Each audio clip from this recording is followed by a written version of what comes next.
இப்போ மீடியாவுக்கு ஒரு நியூஸ் கிடைச்சிட்டா போதும், அந்த விஷயம் உண்மையா பொய்யா, நல்ல விஷயமா கெட்ட விஷயமா, அந்த நியூஸை போடுறதுனால அவங்களுக்கு எந்த பாதிப்பு வரும் அப்படின்றதெல்லாம் தேவையில்லை. போட்டு கிளின்னு கிளிக்கிறது. இந்த வேலையை பார்த்தது சன் டிவி இவங்களோட அந்த சேனல் என்ன பண்ணியிருக்காங்க அப்படின்னு பார்த்துக்கிட்டீங்கன்னா, நித்யானந்தாவோட வீட்டுக்குள்ளேயே கேமரா வச்சது யாருன்னு பார்த்துக்கிட்டீங்கன்னா இவங்க. அப்போ இந்த விஷயத்த சும்மா விடுவாங்களா? ஸோ கைஸ், ஜெயலலிதா அம்மா இறந்த உடனே அவங்க கட்சிக்குள்ள ஒரு பெரிய பிரிவு வந்துச்சு.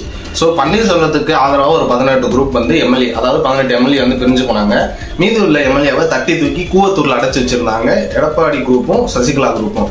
அந்த கூவத்தூர்ல இருக்கும்போது தான் இந்த பிரச்சனை நடந்ததா ஒருத்தவர் சொல்றாரு. அவர் யாருன்னு பார்த்துக்கிட்டீங்கன்னா, சேலத்தோட முன்னாள் மேற்கு ஒன்றிய செயலாளர் ராஜு. இவர் இப்ப ரீசெண்டா ஒரு பேட்டி கொடுத்திருக்காரு. எதனால அந்த பேட்டி கொடுத்திருக்காருன்னா, அவருக்கும் இப்போ உள்ள சேலத்தோட செயலாளர் வெங்கடாச்சலம் அப்படின்ற ஒருத்தவர், அவங்க 2 பேத்துக்கும் ஒரு பிரச்சனை ஆகும். ராஜு இருக்கார்ல, முன்னாள் ஒன்றிய செயலாளர், இவர் கட்சியில இருந்து நீக்கிட்டாங்க, அதாவது தூக்கிட்டாங்க. சோ அந்த ஒரு காண்டுல பழிவாங்கறதுக்காக இந்த மாதிரி ஒரு விஷயத்த சொல்லியிருக்காரு. என்ன பண்றான்னு பார்க்கணும். தண்ணி போட மாட்டான், நல்ல மனுஷன். கூத்துல திரிசா தான் கேட்டான். அப்புறம் அந்த கருணாசுக்கு தெரியும், நடிகர் கருணாசு தான் ஏற்பாடு பண்ணார். பாவம், நான் 2 முறை திரிசா எல்லாம் நடிகா அந்த தான் ஏற்பாடு பண்ண. யாராவது வேணும்னு கேட்டவங்களுக்கு எல்லாம் நடிகர் தாங்க, அதெல்லாம் சொல்ல முடியாது, நிறைய இருக்குது. அவன் கூட தேவையானதை பூர்த்தி பண்ணாங்க. பாவம், கணக்கு வழக்கெல்லாம் கிடையாது எதுவுமே. ஆனால் எங்கள் அண்ணன் வெங்கடாஜலம் திரிஷா கேட்டார். பாவம், எனக்கு சின்ன பிள்ளைய ஒட்டாரம் பிடிச்சாரு.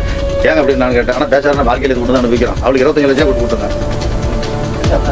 திரிஷா நானா கிட்ட நான் போந்து வந்துட்டு நான் எங்களுக்கு அங்கே உள்ளே வைக்கிறாங்க. எதோ 2 சோறு போட்டால் கறி திருப்ப வேண்டாம்.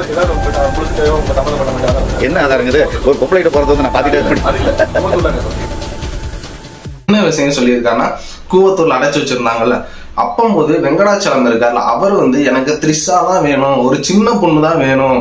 அதாவது எதுக்குன்னு பார்த்துக்கிட்டீங்கன்னா, இதுக்கு 25 லட்ச ரூபா கொடுத்து அவங்கள நான் கூட்டு வந்தேன். இதுக்கு ஒரு மாமா வேலை பார்த்தது யாருன்னு பார்த்துக்கிட்டீங்கன்னா கருணாஸ் என்ன பண்றாரு அப்படின்னு பாத்தீங்கன்னா, அப்போ உள்ள எல்லா எம்எல்ஏக்களுக்குமே இந்த மாதிரி ஒரு வேலையை, அதாவது சினிஃபீல்ட்ல இருந்து யாரை கேட்கிறாங்களோ அவங்களுக்கு ஃபுல்லா இந்த எம்எல்ஏக்களுக்கு செட் பண்ணி வைக்கிறது அப்படின்ற மாதிரி கருணாசையும் தப்பா சொல்லியிருக்காரு. At the same time Trisha night வந்தாங்க, அவங்க வந்ததுக்கு 25 லட்ச ரூபா கொடுத்தோம் அப்படின்ற மாதிரி சொல்றாரு. சரி, நீங்க இதை பாத்தீங்களா அப்படின்னு கேட்டதுக்கு, இல்ல நான் பாக்கல, நான் இவரை தான் பார்க்க போனேன், வெங்கடாச்சலத்தை தான் பார்க்க போனேன் அப்படின்ற மாதிரி சொல்றாரு. சோ கைஸ், போதுமான ஆதாரம் இல்லாம இந்த மாதிரி ஒரு கேவலமான விஷயத்த இவர் பண்ணியிருக்காரு. இதுக்கு திரிஷா என்ன பண்ணிருக்காங்கன்னா, ட்வீட் பண்ணிருக்காங்க. ஒருத்தவங்களை தரமட்டமா பேசுறதுக்கு எந்த லெவலுக்கு வேணாலும் போவாங்க அப்படின்ற மாதிரி ஒரு விஷயத்த ட்வீட் பண்ணிருக்காங்க. சோ இதை பார்த்துட்டு சினிமா துறையில உள்ள எல்லாருமே ராஜுக்கு கண்டனம் தெரிவிச்சிருக்காங்க. அதோட என்ன பண்ணிருக்காரு இவர், ஐயோ நம்மளுக்கு இவ்வளவு எதிர்ப்பு வரும்னு தெரியாம போச்சு அப்படின்ற அவர் ஏதோ சும்மா இது அவ்வளவு ஒரு பெரிய பிரச்சனையா வராது அப்படின்ற மாதிரி ஒரு விஷயத்த அவர் நினைச்சுக்கிட்டு இந்த மாதிரி பேசணும். கொஞ்ச நேரத்திலேயே இந்த விஷயம் ரொம்ப பிளாஸ்ட் ஆகணும்.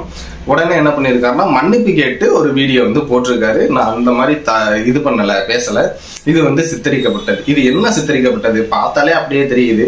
சரி, இது ஒரு சைடு இருக்கட்டும். இந்த நேரத்துல என்ன பண்றாங்கன்னா, மன்சூர் அலிகானோட ஆதரவாளர்கள் என்ன பண்றாங்கன்னா, ஏற்கனவே நடந்துச்சுல இப்போ ஒரு கொஞ்ச நாளைக்கு முன்னாடி ஒரு மேட்ச், மன்சூர் அலிகானை இந்த மாதிரி நீங்க எப்படி ஒரு ஸ்டேஜ்ல இவ்வளவு தப்பா பேசலாம் அப்படின்ற மாதிரி, அதாவது லியோ ஆடியோ லான்ச்ல அதை பிடிச்சிக்கிட்டு திரிஷாவுக்கு இன்னும் எதிர்ப்பா நிறைய பேர் சோசியல் மீடியால ட்வீட் பண்றாங்க, எல்லாமே பண்ணிட்டு இருக்காங்க. ஸோ இது அதை பேசுறதுக்கான நேரம் கிடையாது. ஏன்னா ஒரு பொண்ணை கேவலமா பேசியிருக்காங்க.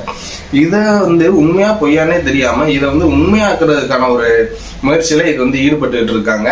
ஸோ எதுக்குன்னு பார்த்தீங்கன்னா, எலெக்ஷன் டைம். ஏன்னா இது ஏடிஎம்கேக்கு ஒரு பெரிய டிராபேக்கா இருக்கும். இந்த மாதிரி ஒரு விஷயத்த இந்த நேரத்தில் வெளியே சொன்னோமா அப்படின்ற ஒரு கான்செப்டுக்காக இந்த மாதிரி ஒரு கேவலமான விஷயத்த இந்த மீடியா சேனல்ஸ் பண்ணிட்டு இருக்காங்க. ஸோ ஒரு கட்சியை குறை சொல்லிதான் நம்ம ஜெயிக்கணும் அப்படின்னு அவசியமே இல்லை. மக்களுக்கு நல்லது பண்ணாலே அவங்க உங்களை தலைமையில தூக்கி வச்சு கொண்டாடுவாங்க.